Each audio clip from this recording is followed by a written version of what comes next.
says, a merry heart doeth good like medicine.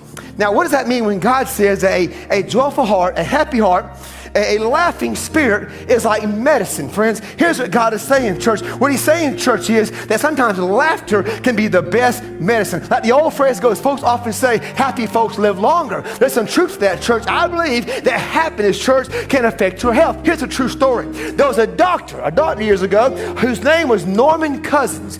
And this guy worked for the medical hospital there at UCLA. He was there many years, and he came down with an illness they could not diagnose or find a cure for. They took this guy to the hospital. He had all kinds of tests ran several tests, couldn't figure out what was going on with this guy, ran several tests. Finally, they realized what he had was incurable. So a doctor approached him and said, doctor, I got some bad news. You're going to die. What you have is so severe, it's incurable. We can't find a remedy. You're going to die. But Dr. Cousins said, well, if I'm going to die, I'm going to die a happy guy. And so therefore he went home, started taking high doses of vitamin C. But on top of that, he loved comedy. He loved watching shows that had a comedy. So he sit at the house, cut on TV. True story, by the way, true story. He'd watch shows like Candid Camera, shows like the Three Stooges, the Marx Brothers. He started laughing. And he found that when he laughed for 10 minutes, his pain went away for an hour or two. So guess what? He watched the shows again. He'd laugh 10 minutes and the pain was gone for an hour or two. So he kept watching those shows over and over again on repeat, over and over again. And the more he laughed, the better he felt. And a few years later, he goes to the doctor to get checked out. And the doctor says,